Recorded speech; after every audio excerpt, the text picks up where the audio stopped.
not only PhD study, undergraduate students also, you will be doing your dissertation work, right? Final year project work you will be doing, right? So when you say that I want to,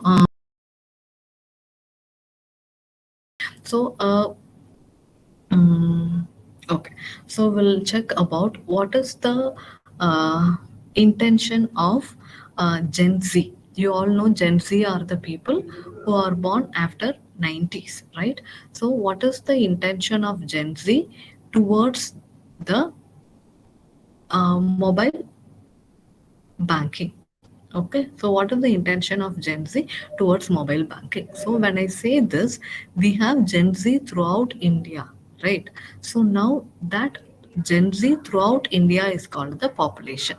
So all elements of interest under study. So whoever have the data birth, okay, so whoever have born from 1990, post 1990, they will be your population. But it is practically impossible for a third year undergraduate student or even a PhD student to cover up all this Gen Z in the India, right? So that is why we fix a certain sample. Okay, we fix a certain target sample.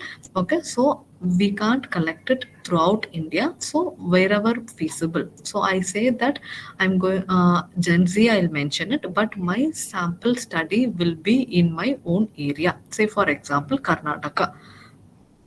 So now sample, that becomes the sample which is called the subset of the population. So throughout India I can't cover up. So I fix my sample to be in India, to be in Karnataka. Okay. So how do I fix that? Based on the sampling technique. So in research methodology, there is a topic called the sampling technique, right? So we have probability sampling and non-probability sampling. So this sampling technique, we have a random sampling. So when I say that, or when I pursue that, when I collect the responses from Gen Z of Karnataka, they are representing the entire India population. Okay, so that is a random sampling. You are going to choose a representative sample of the population data. Okay. And next is the quantitative data. So when we say quantitative data, it is the data on which you are going to apply certain numerical operations. Okay. And when we say qualitative, also termed as categorical data. Okay, so these are the data on which arithmetic operations can't be performed. Okay, you can only say, are you satisfied with this workshop, or are you not satisfied with this workshop? You can't say that I'm how much quantifiable value you can say that I'm satisfied. Okay, so that is where we use the Likert scaling to measure this this categorical thing. Clear? Okay, so we'll see few examples of this. What is population, what is sample, what is quantitative, what is categorical data. Okay, so when we say population, population is the element under study. So this particular data for this Dow Jones Industrial Index company, when we say it is somewhere around the set of 30 companies data. So here, this 30 companies are representing. Okay, so all elements of interest under study. So we can't go and check with the entire US. It is a US company, right? So United States. Okay, where we can't go and analyze each and every public traded company. So randomly we are going to pick some. What are they? They are called the sample, which is a number 30. Okay, what is a quantitative data here? This quantitative data are nothing but which could be measurable. So it could be a share price. We can measure this. We can measure this. Okay. So what makes this particular table the data? The categorical data. Okay. So when we say this categorical data, the industry. Okay. So either manufacturing or financial. Okay. So this particular things becomes a categorical data. Okay, so I would again like to recall, when we say categorical, you can't do any arithmetic operations on this type of data. Okay, so we also have data like cross-sectional data and the time series data. Okay, so what is this cross-sectional data? Cross-sectional data are the data collected from several entities. Okay, at the same or approximately the same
falls in. Very basic example from our day-to-day life example. Okay, from day 1 till day 5, how my temperature has fallen in. Okay, so nowadays not necessary for us to note down everything, so we all have our smartwatch, so it itself will show the graph, right? So when we have smartwatch and the smart device connected together, immediately in the phone, by end of the day, it will show us the, I mean, the for 5 days of time period, it will show us how our data, how our temperature are seen ups and downs. So this is an indication that for the doctor by looking at the graph itself can say, yes, you are getting better, you are getting well, or else it is still you need furthermore medication to make you better. The same applies to the business scenario. So you can see lot of ups and downs with respect to the stock index value of this particular company, and especially in 2008-9 there is a very steep decrease because of the there was a very big attack, right? The US twin towers attack. Okay, so that time the stock is very low, and again it started picking up. Okay, so this is the indication, so this is the interpretation we can give for the time series data. Okay, so is this clear? Am I going too fast, or it is okay? Able to follow up?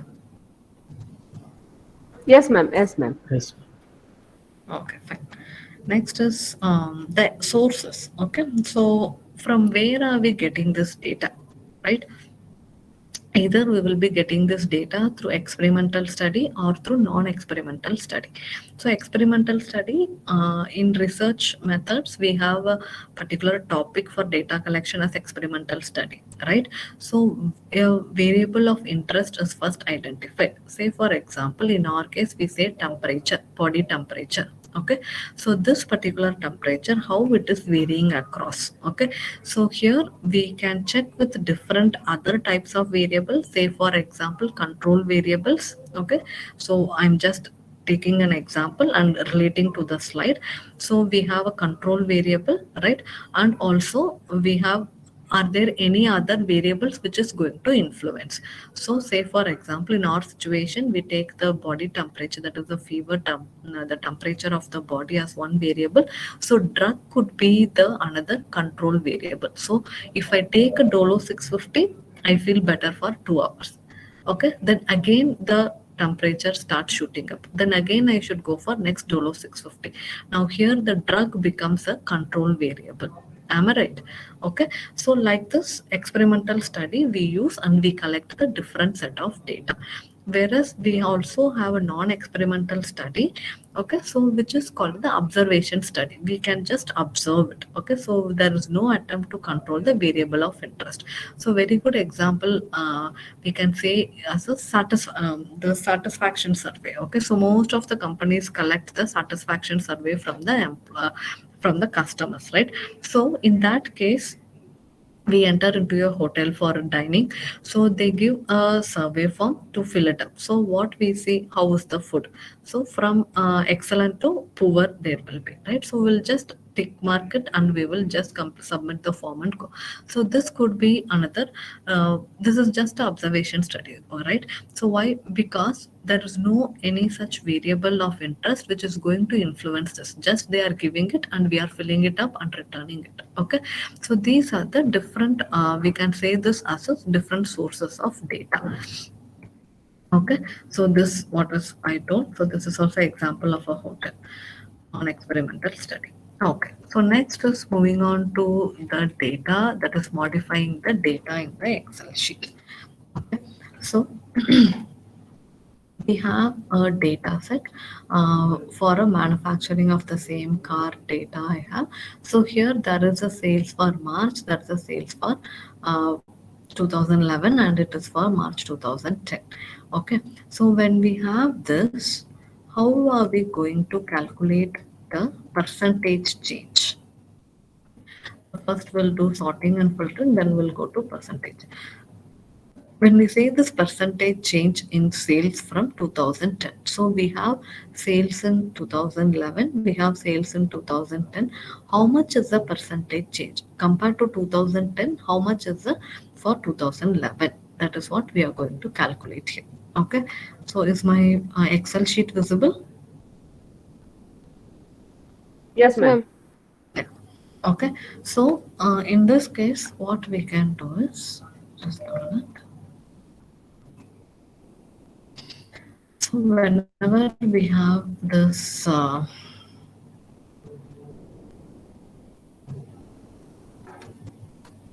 okay. So whenever we have this table, the first thing is make the table more pleasant to the viewer. Okay. So next is we are going to check the percentage change. Okay.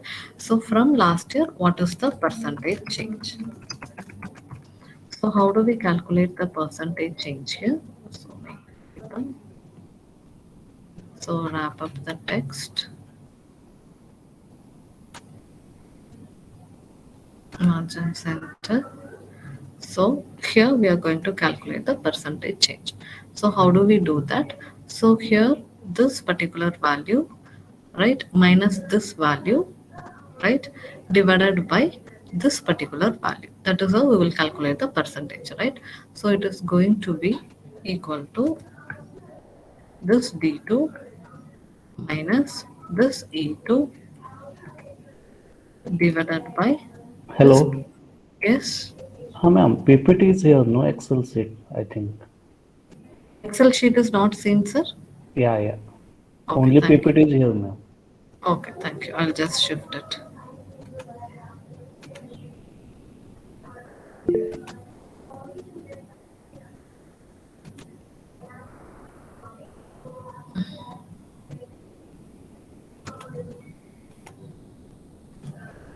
Now, Yes, hope ma'am. it. Yes. Yeah. Okay. Yes. So Okay. now we have done this percentage calculation for one thing. So if you see here, there is a percentage symbol, format as per percentage. I just click on that, it changes to 15. So just drag it till the end. So entire value has been calculated. It will be not applicable because here we have 0. So we'll just ignore this. Okay. So this is what the percentage, how we calculate the percentage value. Okay. So for this particular thing, we are going to see how we can apply the different formulas, okay, for filter, okay, and also by the largest to the smallest, all those things, right? So I think I have Ma'am, already. can you please show once again? Because Excel sheet was not visible, no? Okay, fine, fine.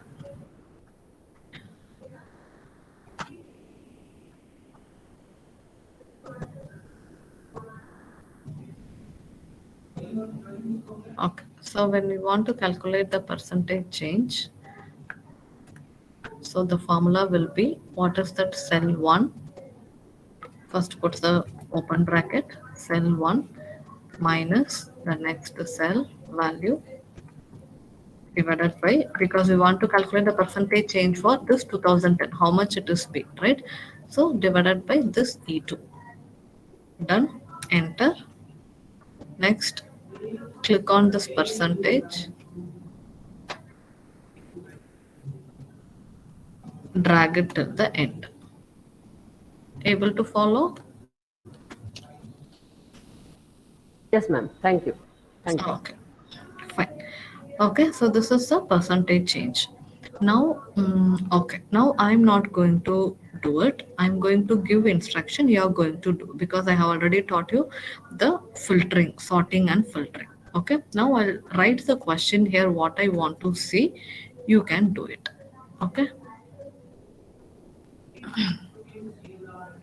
okay. I want to check with, or I want you to display, okay, the mm, largest value of sales in March 2011. Okay, and also I want to, I want you to display for the manufacturer Toyota. Are you getting me? I want you to first apply, identify the maximum, I mean, yeah. So maximum sale of this March 2011. After that, I want you to filter the sales that has been made by Toyota. Hope I'm clear here. Am I clear? Yes, ma'am. Yeah. Please check this, how you could do.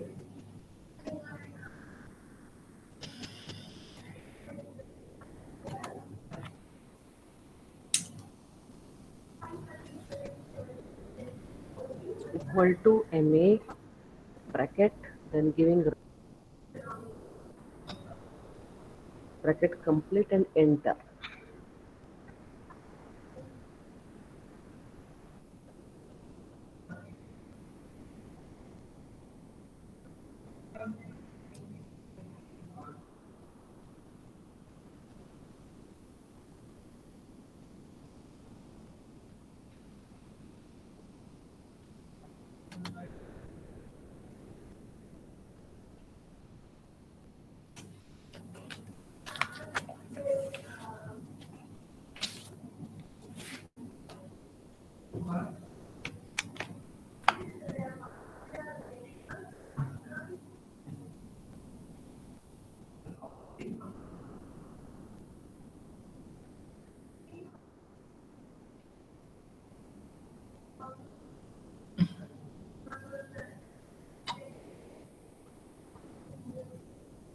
Is that done? Can I give the next question to work on?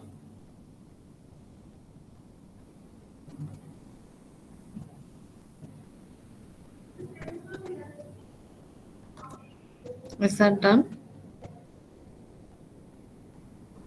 Yes, Okay. ma'am. Now I want you to highlight the percentage value which is less than 0%. Getting me? I want you to highlight the percentage value which is less than 0%. Can you try this?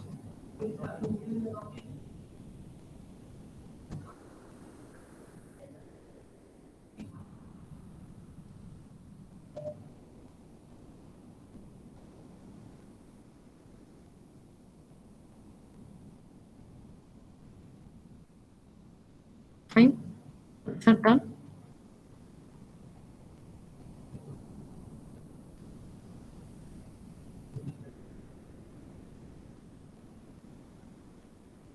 So when we apply this conditional formatting data bars, it automatically shows which is the maximum one and the negative one is shown towards the outside. Okay. So the other way we can also check with less than 0% condition also. How we do that? Highlight cell rules less than. Okay. So I want to see for 0%. Format cells that are less than 0%. Highlight. Okay. Now you could see it has been. I should remove the previous one. Okay. Clear rules. Always ensure that you clear that particular from the entire sheet. Now you go to here. So less than, you give it for 0%. Okay. So now you want to see quickly what is that has been highlighted. You apply filter. Okay. You just filter by colors. Okay. You can quickly see what is that percentage change.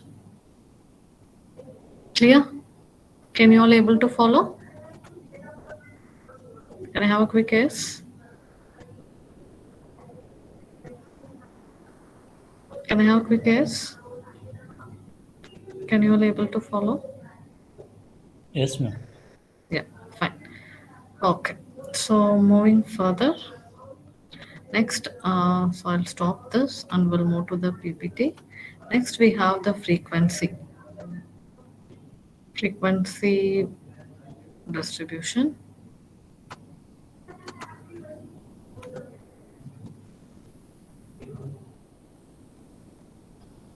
Okay, creating distributions from the data. So when we say distribution of data, obviously frequency distribution will come to our mind very first, right? So what is frequency distribution? Frequency distribution is nothing but the collection of the summary of the data, right?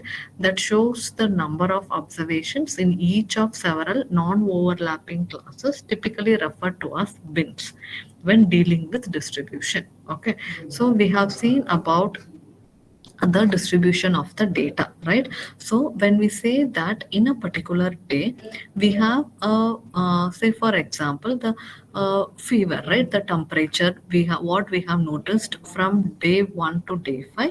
Okay, and here we have the different set of temperature. So some day it could be 90 98, some day it could be 103, some day it could be 90 101, some day it could be 103. How will we it is across, right? So how will we come to a solid condition that yes, so day one the temperature is from 98 to 101. Day two the temperature is say for example 99 to 103. Like that, how do we come to a solid range? That is what the frequency distribution will give us. Okay, here the important term is the bin.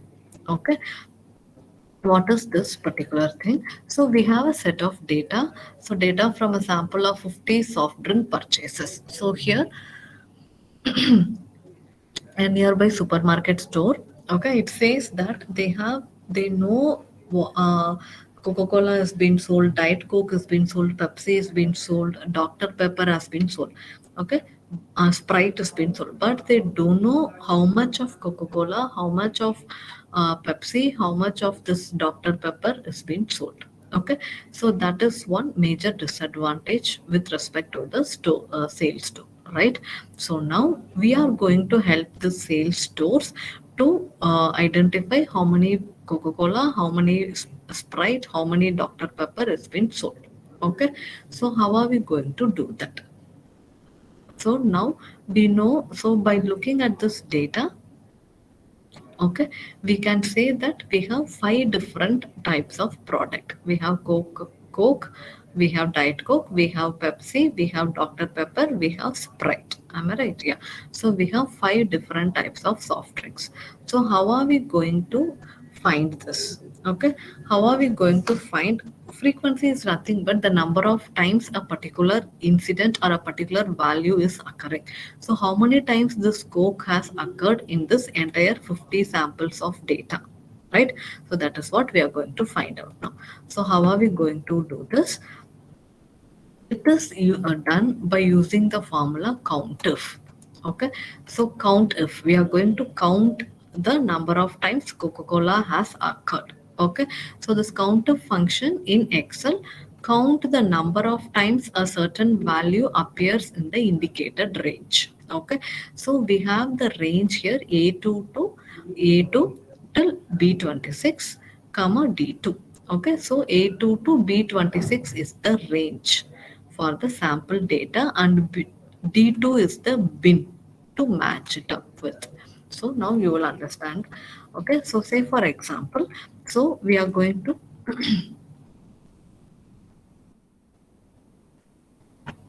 so is the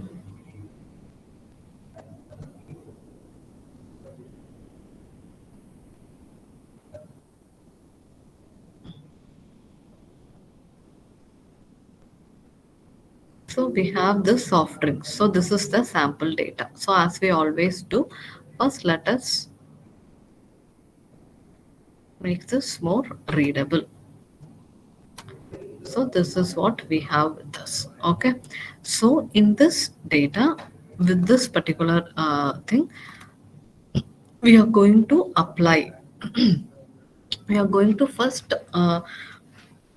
create a bin. Okay, so when we say a bin, it is nothing but what are the different set of values we have, right? So we have so we are going to create a bin. What is that? We know that we have Coke, we have Diet Coke, right?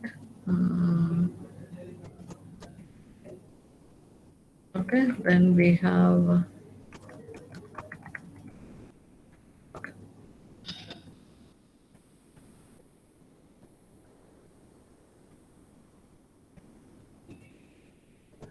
then we have Pepsi,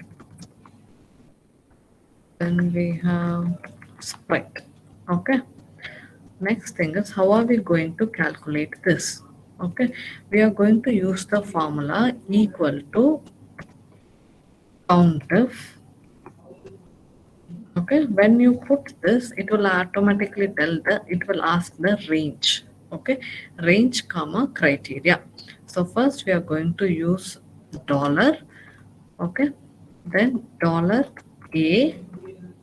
What is that cell we have? A2, right? Then open dollar, then the name, I mean the cell name, to till where we have this, just scroll down and check. We have till 26, right? Here I'm speaking about. Okay, till this 26 we have. So again, dollar B, dollar 26. Okay, then what is that criteria where we want that to be defined in this particular E2? This is the cell we have, right?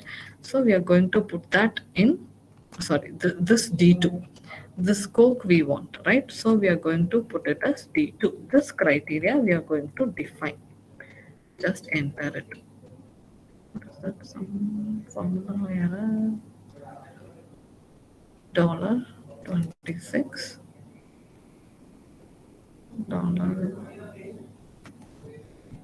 Dollar $B, $26, comma, D2.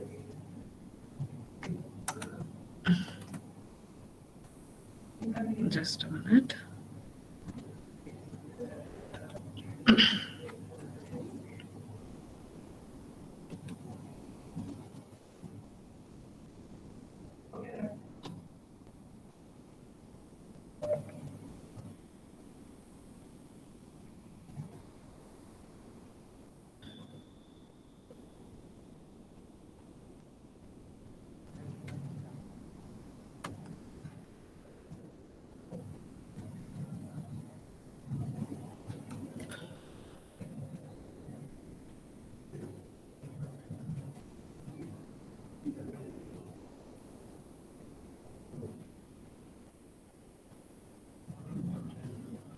I'll put the formula again.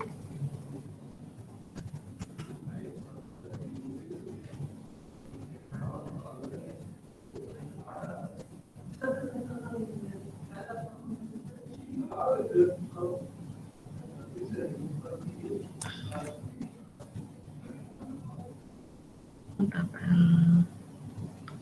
Some formula error. Mm, Is that a double co?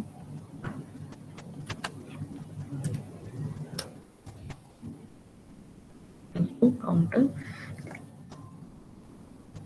ranges V2 is to B26, criteria is Coke.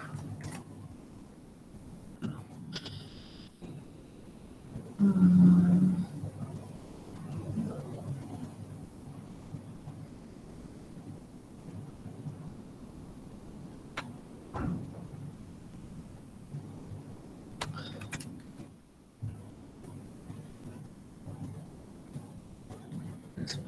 Sir, maybe Okay. difference, window difference, is it 2010 or which, ma'am?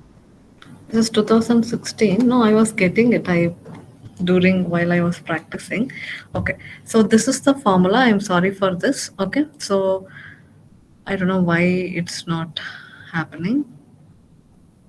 Okay, so this is Ma'am, the formula can we simply select the range like we are mentioning? instead of mentioning it here. Yeah, actually, this Can we try? either it will go with this dollar symbol or even it can go with this without giving the dollar symbol also. So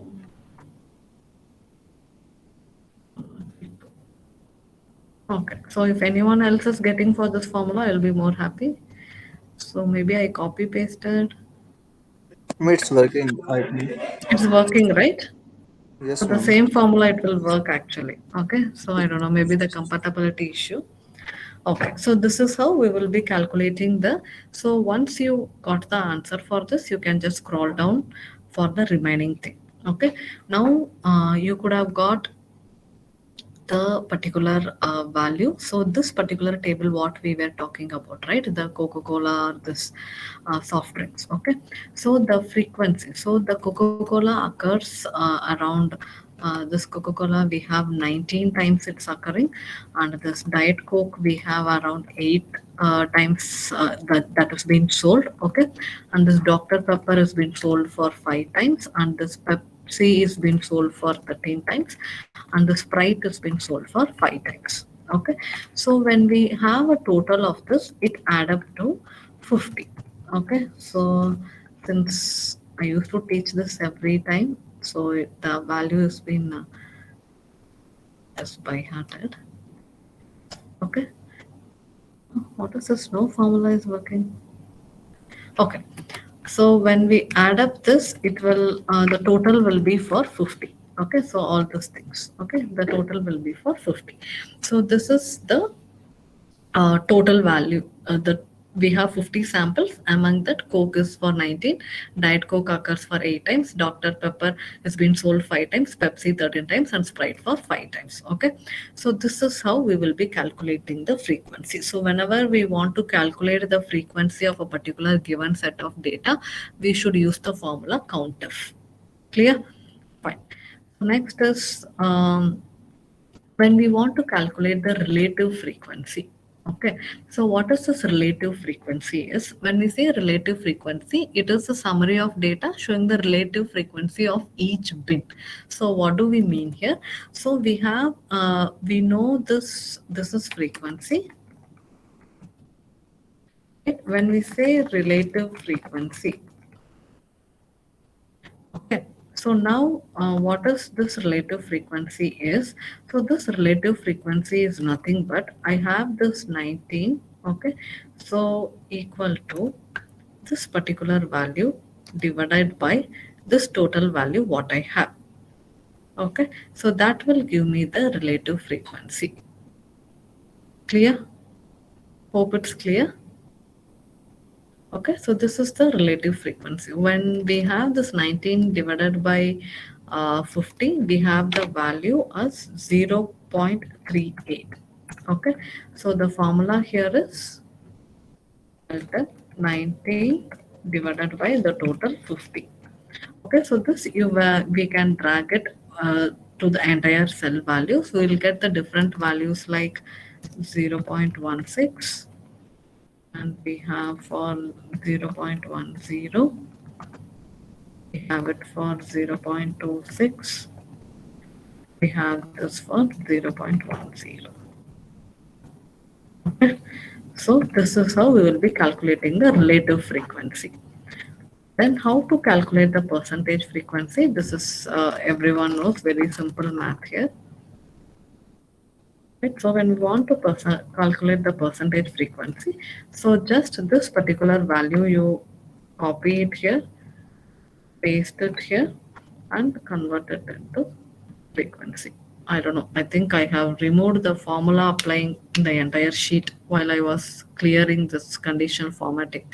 That's why it's not happening in my sheet. Okay. So this, when we do this percentage frequency, nothing. So you just copy all these values. So put it here.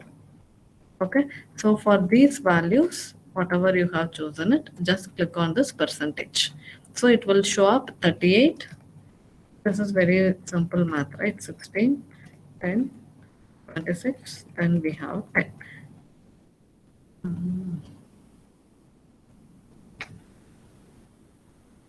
Okay, right? So this particular thing, when we add up, it will come to 100. Okay, so that is the final percentage frequency. We all know, right? So when we say percentage frequency, it should add up to 100. That will be the final value. right, for the percentage. So this is a simple thing you can cross check. When you add up everything of your relative frequency, when converted into percentage frequency, it should add up to 100, then your calculation is right. Okay, hope I'm clear here how to calculate frequency, relative frequency, and percentage frequency. Fine. Class, is this okay? I mean, sorry, I said class. Is this okay?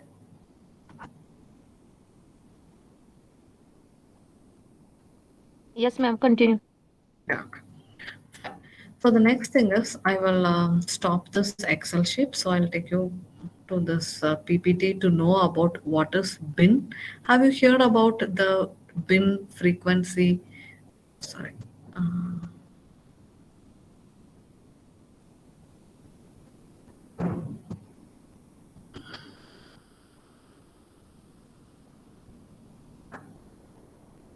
yes. Have you heard about this bin, width of the bin limit? No? Okay. So what is this bin? Why it is mandatory is, see, we have a certain set of data. Okay. So year and audit time. Okay. With respect to days. Right. So audit time with respect to days we have. Okay. So this particular set of data in the first table is the sample data. So for this particular data, we are going to create the bin. So when we say bin under the range, okay, so how we are going to create the bin? So usually we will be creating the bin for the set of data. So usually the bins will range from 5 to 20 maximum. When we say very smaller set of data, we'll fix it to 5, and when we have very big set of data, the bins will be extending maximum to 20, not beyond that. Okay, so with how we calculate the width of the bin. So very simple example I could say, we say while we are defining the age, right, in our questionnaire, while we frame the questionnaire, we say the age to be, we give a particular range, right? So we say 13 to we say 15 to 20, right? So here the bin, this is called the bin, 15 to 20. So this particular, what is the range here? 5. That is called the width of the bin. Okay, so 5, 15 to 20, then we go to 21 to 25, then we go to 26 to 30, right? So that 5 is the width of the bin. So when we say this uh, how we should actually calculate this bin with this largest data value minus the smallest data value by the number of bits.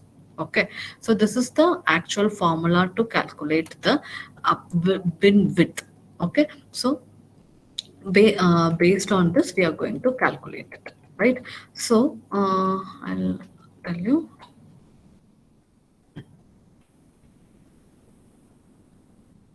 We'll go to the Excel sheet.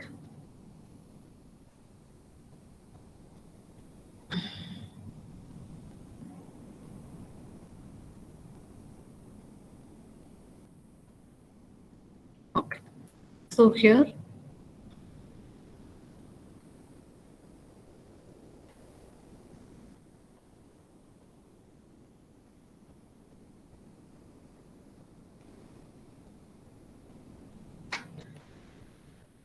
okay. So for this particular set of data, okay, so this is the year and audit data what we were speaking about. Okay, so here we have different set of numbers. Okay, so ranging from when we look at the smallest value here, we have the value to be somewhere around, do we have 10, do we have 11?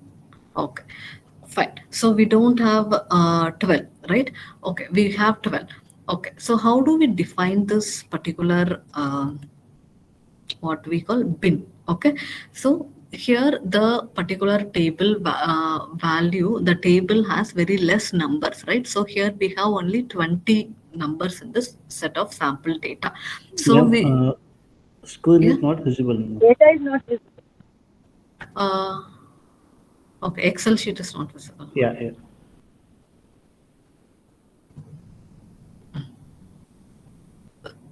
Okay, so here we have, if you count, we have only 20 bins, sorry, 20 set of data, right? Here or n equal to 20. Okay, for the smallest number of data, we choose the bin to develop a frequency distribution with 5 bins. Okay, it is a standard rule. Okay, we what to say? It's a standard rule.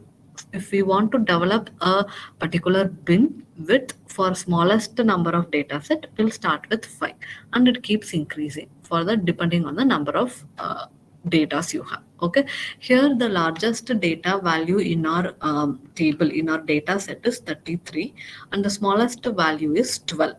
Okay, so that is how the data is spread across. So how are we going to calculate the bin width here? We have the largest value to be 33 minus the smallest value is 12, right? So 33 minus 12, sorry, 33 minus 12 divided by, what is the formula? By number of bins. We have the number of bins to be 5. Okay, so when we apply this particular formula, we'll get the answer as 4.2. Okay, you can check also parallelly. We have the largest number in this particular set of data to be 33, smallest to be 12. So 33 minus 12 divided by 5 will give the answer of 4.2. Okay, so 4.2 we round up and we take approximate of 5 days. Okay, we can't always keep it in mind. We should not go beyond the bin with what we are getting it. Okay, we can just increase zero point 0.5 for the bin width value. Okay, so we can go with the 5 days, 5 days in the frequency distribution. Now we are going to divide this particular set of data okay, for the bin limit. How are we going to do? We are going to take the lowest bin to be 10. Okay, the bin width, right? So we are going to take that lowest to be 10 and the highest to be the 40, because we have the next value. We have the highest value to be 33. So now we should define this entire set of data between this 10 to 40. Okay, so how we can divide it? We can make it as 10 to 14. Am I right? Okay, then we can make it as 15 to 19. Okay, then we can make it as 20 to 24.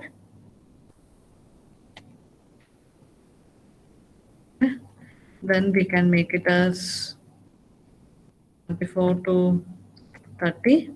Then we can make it as, okay, we have only till 33, right? So we can stop at 35. Okay, we can make it 24 to 30. Then we can make it as 31 to 35. So like this, oh, sorry, here it is showing up the date format. Okay, so 10 to 14. Okay, so like this, we can define the bin ranges and the bin width. Clear? Is this clear? How are we going to define it? Is this clear? How Yes, we ma'am. are defining it? Yes, Okay, yes, ma'am. so Yes. now we have the bin, okay, to be 14. To always we consider the upper value of a particular bin range. So for 10 to 14, we are considering only 14. And next, we defined as 15 to 19. We consider the highest value 19. Next, we have 20 to 24. We take the highest value 24. Okay. Next, we have 25 to 30. 25 to 29. We take the highest value to be 29. And next is the 34. So these are the different types of bin values we have.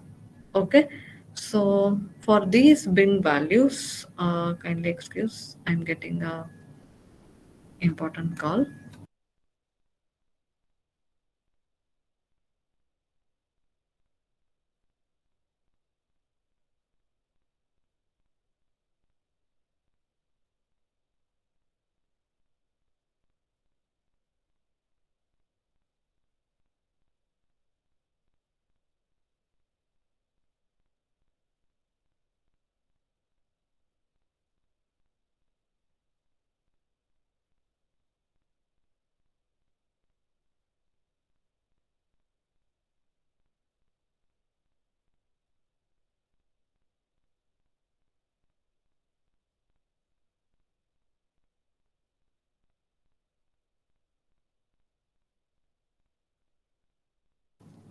Okay, so for this particular range of values, we are going to, am I audible? Yes, ma'am. Okay. So for these bin values, we are going to calculate how many times this particular things have occurred. Okay. So how many times this 10 to 14? How many times this 15 to 19? Okay. So what is that particular frequency? That is what we are going to calculate it. Okay. Hope my Excel screen is visible. Yes, ma'am. Yes, ma'am. Okay. Fine. Okay. So for this particular bin value, if we can use the formula, the same count if we can use. Okay, so equal to,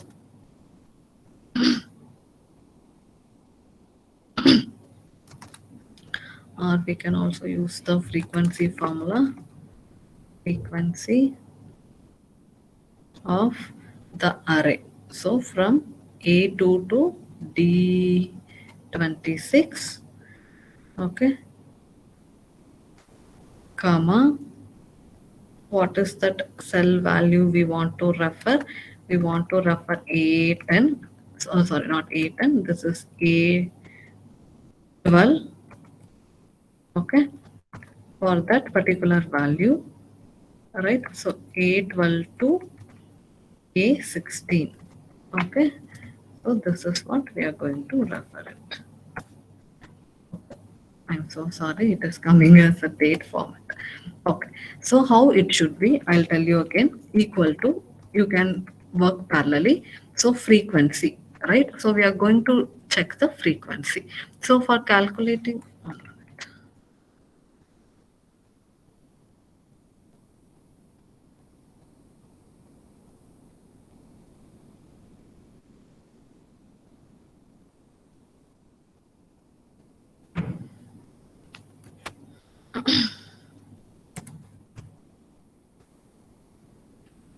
okay. So for calculating this frequency, the same counter formula also you can use, or we can also use the formula equal to frequency of. So this for this entire range of cells. So you can define it from A2. This is A2, right? So A2 till D26, till D26. Okay. Then for which range of cell?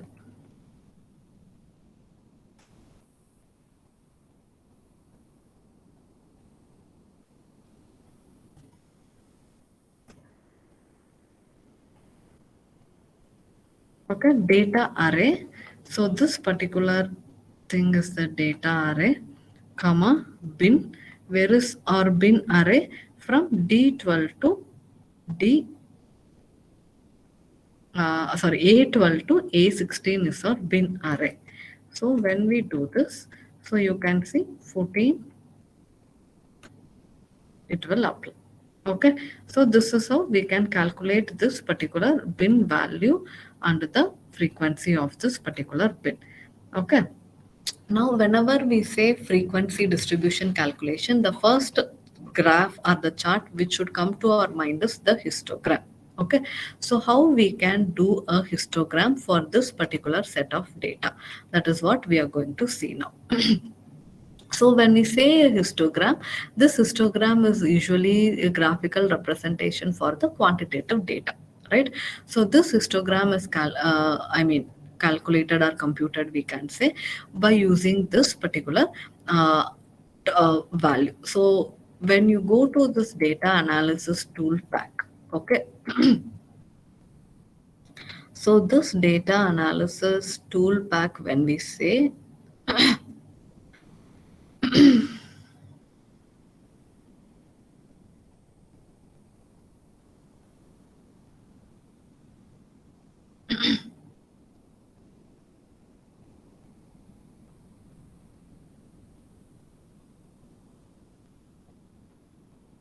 okay, so this particular value, you go to data, you go to data analysis, you have histogram, click OK. It will ask for the input range. So what is our input range? So this is our input range. Then it will ask for the bin range. Okay, so here the bin ranges, actually there should not be any gap here, so it's a mistake. It will not come, the output will not be as desirable by us. Okay, so what I do is,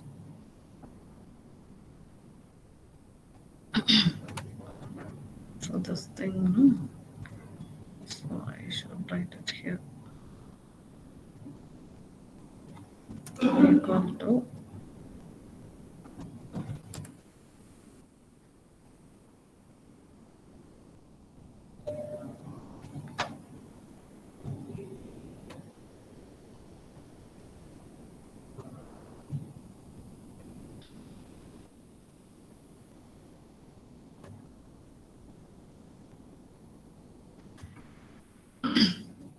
okay, leave it, we'll manage with this. So now this is going to be our bin range. Okay, so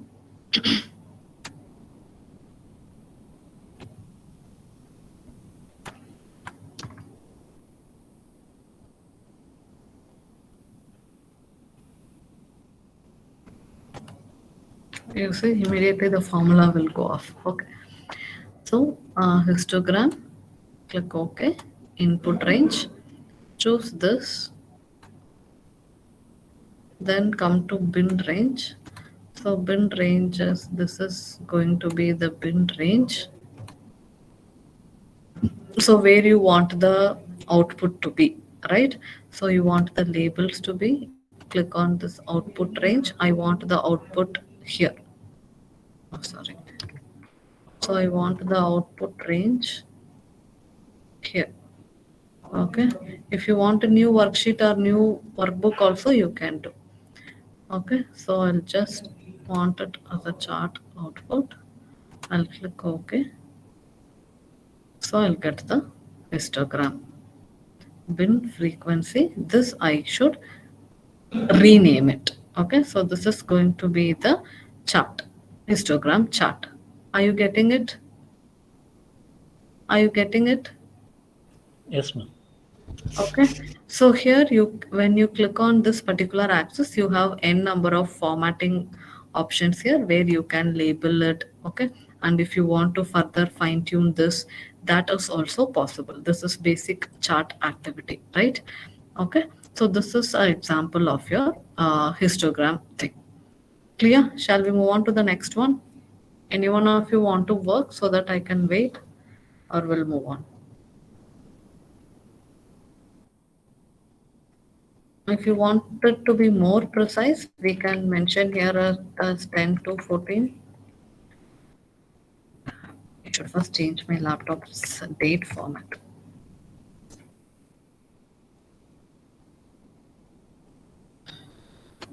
Okay, anyone is working? You want me to wait, or shall we move on? I think we can move on, right?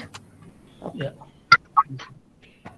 So the last one is about the measures of location.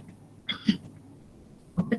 So when we say this measures of location, we can compute mean, median, mode, standard deviation, right? So these four will be together called as a measure. Uh, measures of variation. Okay, so when we say this measures of location.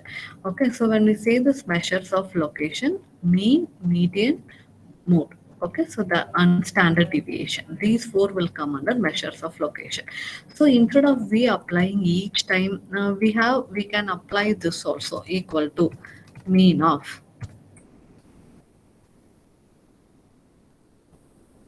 or we can, mean is nothing but the average, right? So median of, we can also apply standard deviation of population, standard deviation of normal. Okay, so we have n number of things, but there is one easy way to do this, that is go to data analysis. Sorry. Okay, choose the cell value, go to data analysis. So you have a descriptive statistics here in whatever we have seen one by one. Okay, so as of now, So mean, average, sum, total, standard deviation, um, and also this mm, I mean covariance, everything. Okay, so everything we can get it in one shot. So what is that input range? I should define the input range. This is, I want to find the I want to do descriptive statistics for this particular set of the home sale and the selling price. So how it has been grouped by columns. So I want the labels to be in the first row where I want the output range. So I want the output range here. Okay.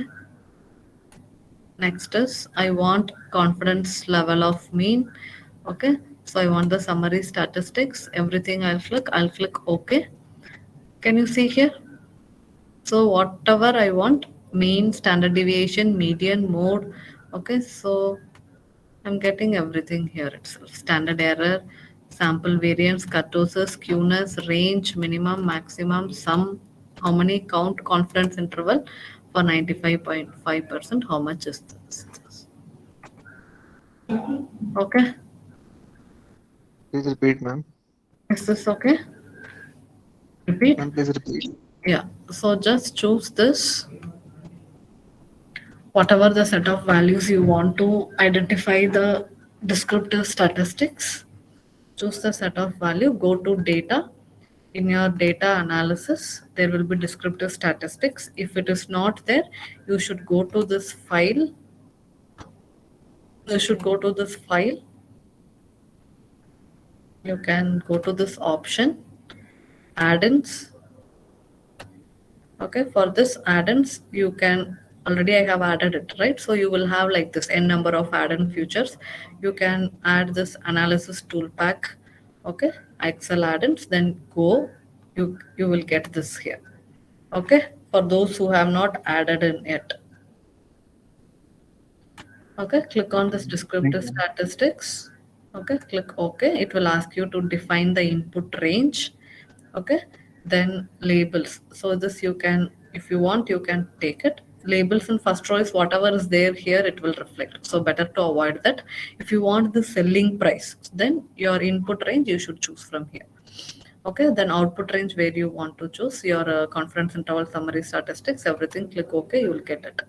Okay, so this one operation is sufficient for your entire whatever we have seen as of now. Since I could have told this in the very beginning itself, but you should also be knowing about, the undergrad students should know about how to calculate each and everything. Okay, so through this you can just do your interpretation for your particular set of data, what you are doing, what you are dealing with. Clear? Is this clear? Yes, ma'am. Yes, Yes, ma'am. ma'am. Okay, fine. So I think this will be. Okay, so what is the next thing? We are about to finish it off.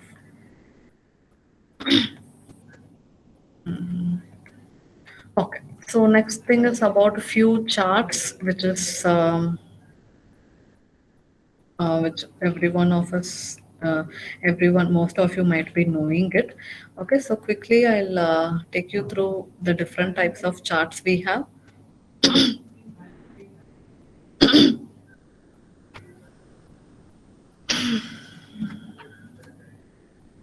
Hello. Yes, sir. Ma'am. It is a individual data types. So we have a group data or discrete data. So that time what we can follow this. That time you can apply with the formula, sir. Okay. Okay. So next is we have different types of charts, right? So when we can use under what situation we should use the different types of chart. Okay. So when we say chart, we know that scatter chart is there, right? So when we say scatter chart, this scatter chart will be giving a relationship between two different quantitative variables, right? So say for example, I want to find out how much is the volume across number of days, right? So this is about the relationship between two quantitative variables, and we can also use a trend line. Okay, so this trend line will give us an approximation, or we can say approximate value of the relationship between the two variables, right? So and we have that concept of positive correlation, negative correlation, or it is not correlated, right? So with the help of this trend line, we can very easily predict how the data is moving across. Okay, and when we say a line chart, so this line chart is usually used for the time series data, right? So whenever we use this time series data, we should use the line chart. Okay, so this time series data is nothing but which is collected over a period of time, right? So it could be across the days or it could be across the hours. Okay, so like that it goes on. And another set of the next type of data we have is about with respect to the yeah, we have spark lines, right? So the spark line is another type of line chart where it will give a very quick view instead of taking the say for example you have a limited set of data, right? Then you can go with the line chart. When you have a very huge volume of data, you want to see how the data is spread across, we can use a spark line. Okay, and we also have the other set of this bar chart, right? So when we will be using a bar chart, we will be using a bar chart to display the magnitude of the quantitative variable. Okay, so when we say this column chart, okay, so column chart are the vertical bars, right? So this is also used to display the magnitude of the variable. So this bar chart and column chart, when we say, this is always used to do comparison between, underline, it is used to do comparison between two categorical variables. Okay, so say for example I want to calculate, I want to see how the managers, okay, so how a particular maybe how a set of people have performed. Okay, so how they have maybe a list of employees name across the how they have managed or how they have participated well. So in that case you can go with a bar chart or a column chart. Here you are going to compare between the two categorical variables. In that case we can use a bar chart or the uh, column chart. Okay. We have pie chart also. So pie chart is a common type of chart used to compare the categorical data. That also we do, right? So this bar chart and column chart will give a little more beautification to your data. And when we say bubble chart, there is an option, there is a thing called the bubble chart, right? So this bubble chart is used for visualizing your data in a different three-dimensional view. Okay, so you can use this bubble chart when you want to view your data in two-dimensional or three-dimensional graph. Always we can go with the bubble chart. Okay, and we have a heat map, an option called the heat map. Okay, so this heat map is a two-dimensional. This is a two-dimensional data which uses the different shades of colors to differentiate. So by looking at the data itself, by looking at the coloring, the shades of the colors itself, we can say how the data has been spread across. Okay, so that is for the heat map, right? So now we'll quickly do all this, quickly see all this data. I mean all these types of graphs. Okay, so this is a particular set of data for a particular company. It is showing for region north and the south. So I want to see how this particular set of data has performed with respect to the,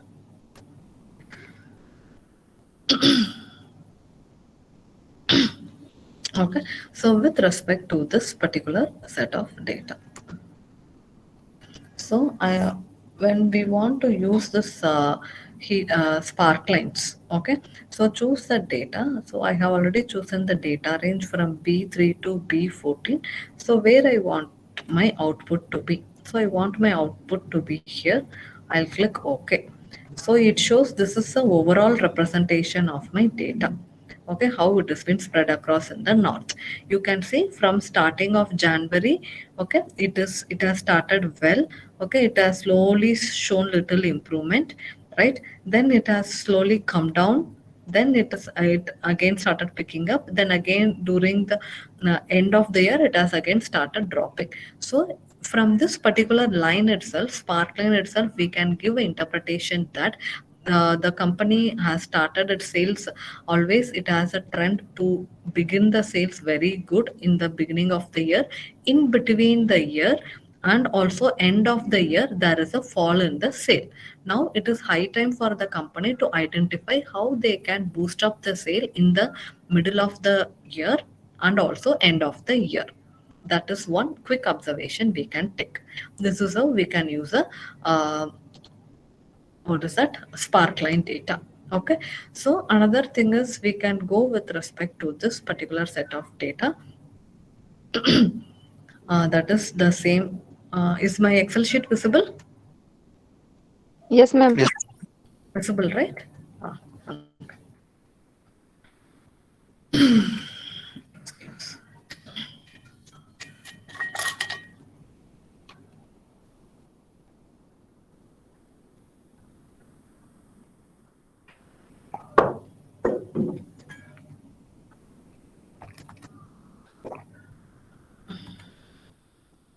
Okay.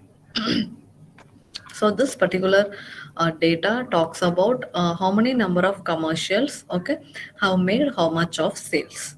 Okay, so for the with respect to the week, so number of commercials, how many number of commercials, and what is the number of sales.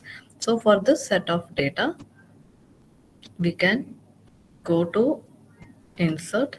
So when we go itself, when you click on this recommended chart, right, it will tell, okay, so what is the best way to view this particular set of data. So it automatically says it's a scatter chart.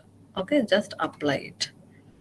Okay, now when we apply this, it says, right, so there is a particular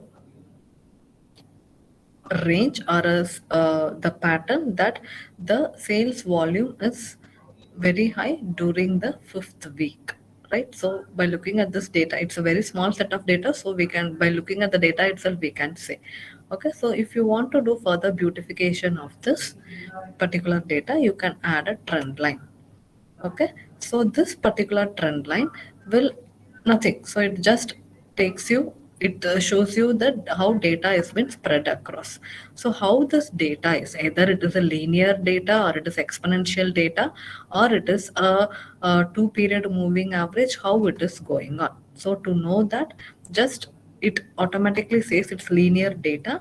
Now if you come down here, for this trend line, you can use this display equation on the chart.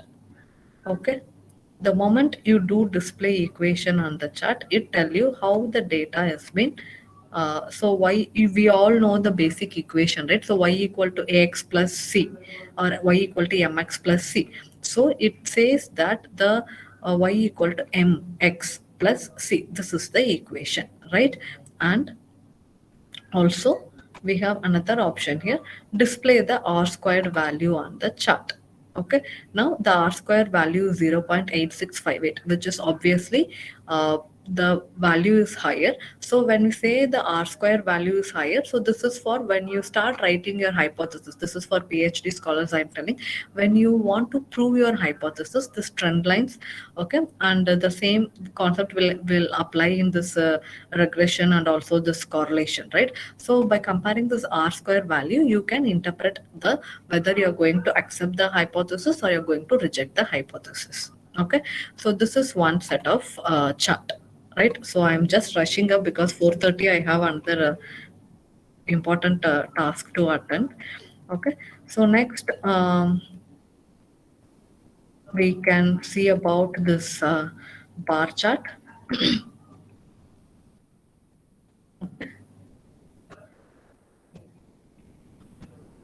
Okay. So when we say this bar chart, I want to see how this particular set of people have managed the accounts, or we can take it as a how these people have managed the task that has been given.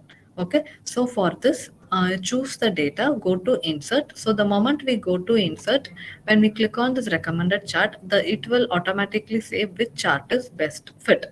Okay, so always we have already seen pie chart and this bar chart is best used for the quantitative data. Okay, so this accounts managed, I don't want. Okay, so that could be here. Right, so just drag it here and put it here. Okay, so our next thing is, if you want further add-ons to this, I want the data labels here. So it says how much it is. Okay, so how much is the data this Gentry has done, how much is Lopez have done. So that data value also we are fitting it. Okay, so further if you want to fine tune the this data labels, you have further more options. So where you want it, inside, center, outside. Okay, so everything is there. Okay, now I want to show how the trend line is working on. Okay, so it is a downward line, right? So it was Gentry from it was 37 till it I mean it the performance or the management of this Williams comes down. Okay, so this trend line is not mandatory for this bar chart, right? So this is how we can use bar chart, or even we can go with the pie chart also. Okay, right. So I think okay. So one last thing is heat map we have. Okay. Okay. So this heat map, is this visible?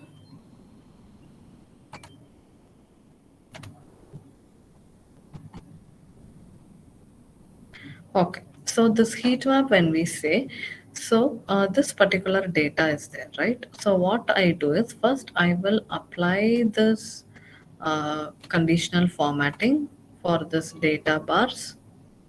Okay. Then I'll do the sparkline. So how will I do the sparkline? So,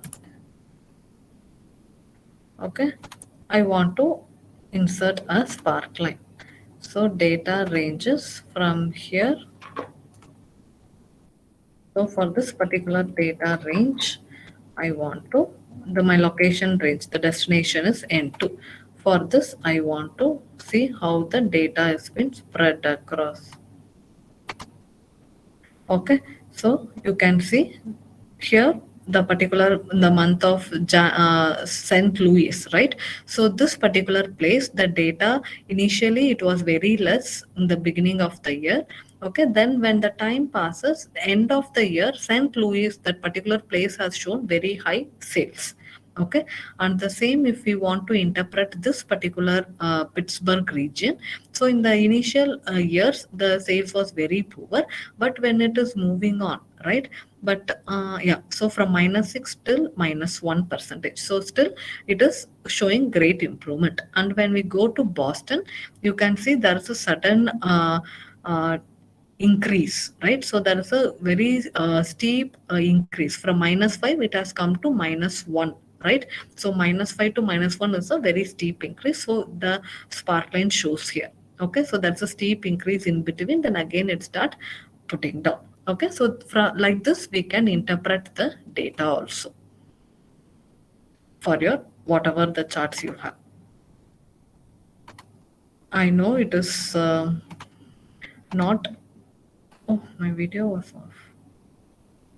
Okay, so it is not possible to cover this either this analysis or Excel in what how much ever time we give, because it's the ocean, right? So the more you practice, you will get the hang of it. Okay, so for research, PhD research scholars, I kindly advise do your own data analysis. It will take you to greater heights. Okay, so with this, wishing you all the best for all the PhD scholars, and I thank the management for giving me the opportunity, and also a very hearty thanks to Karpsami sir for making this event happen. Thank you.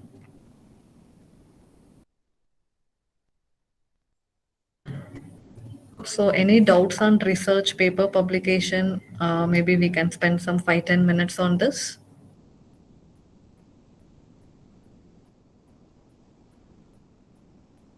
Ma'am, can you show the chi-square part on Excel, if you can? Ma'am, actually, you could have noticed my battery is running low. So whatever I could explain it. Maybe you have another one more session, no? Yeah, ma'am. Yeah. Uh, Because I'm writing an article, so I mm. wanted to use chi-square. So I was not getting an Excel while I was trying. So I have to personally Okay, calculate and all that stuff. you can Instead, I very well wanted use to it in learn. SPSS, ma'am. SPSS is also very Okay. easy. It You won't have be available in this one, madam, Excel? which one? Ah, you can do Uh, it. No, chi-square. I think SPSS will give you a very quick result rather than this. because I was calculating manually every time. But ANOVA that and all I is was not able to, but I was not practically getting feasible, success. no? Uh, Mm. okay, ma'am. Thank you. Okay.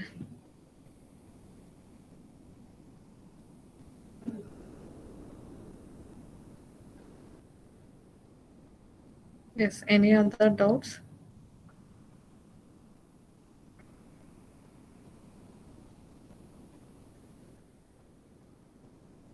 No, ma'am. Ma'am, ma'am, this is Sony Ignatius here. Yeah. Hello. Yes, sir. Yeah, Yes, sir. I had a query regarding the data analysis tab in the data tab. Mm. I did the add-ins, but I'm not Mm. getting the data analysis that particular tab. You Could you? should get it now, sir. You just check in your add-ins that you have installed that data analysis pack is available. Yeah, I actually went to file options and then File options, then there add-ins. add-ins, yeah, So data I selected. analysis. Yeah, I selected Microsoft Power Map for Excel, Mm. and then I did OK. That should It do it. should, Right? you just check in any of the icons in your home screen of your Excel. No? Okay, I'll just probably explore a little bit more. Yeah. Yes. Yeah, sure. Yes. Okay. Any other doubts? Participants, if you have any doubt, you can ask.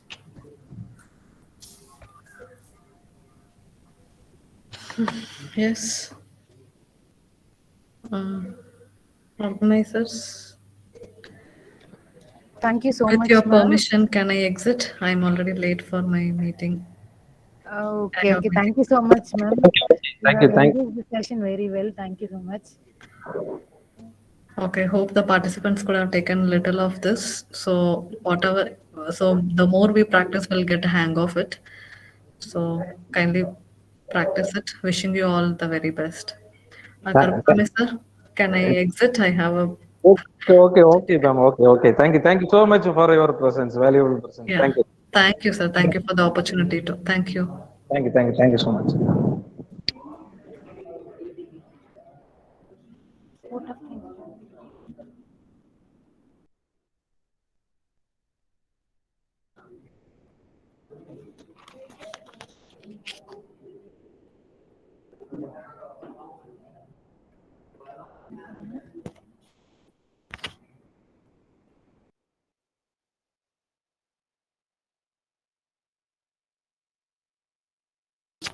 Now Aishwarya will be giving the vote of thanks.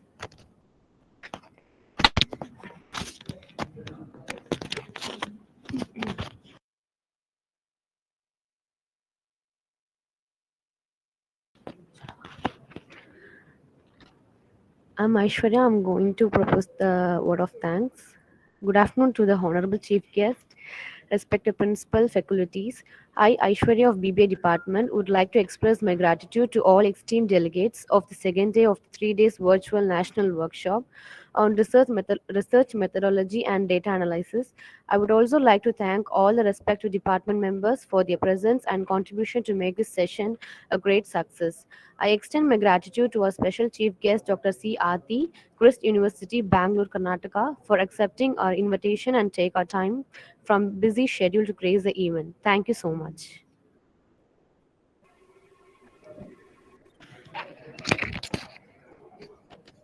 और जो खराब कर दिए उनका क्या solution है? ये आगे सोल्यूशन नहीं है ना। ऐसे या तो गुस्सा में यहाँ खत्म कर दूं, आपसे ठीक कर दूं, कभी ठीक नहीं। Dear participants, your feedback link will be posted in WhatsApp group. You can just click on the link to give your valuable feedbacks. Thank you all. Thank you for your cooperation throughout the entire session. If you have any other doubts also, you can post in the WhatsApp group. ये paper खत्म होने के बाद ही तो कह रहा हूँ मैं। Excuse me, ma'am. Good afternoon. पढ़ते हैं? Yeah, tell Manpreet ma'am, tell me. Yes, ma'am. Ma'am, I just need to ask you because in these 3 days workshop, I was throughout attending all the sessions. So, would it be mentioned on the certificate that how much time we have devoted for attending the certificate? Because we are not getting anything in the email, ma'am. We are getting only in the WhatsApp group. Okay, you can post your query in the WhatsApp group, ma'am. There we'll answer, ma'am. Okay. If you have any other queries regarding this 3-day sessions, you can post that in WhatsApp group. We'll answer the timely. Okay.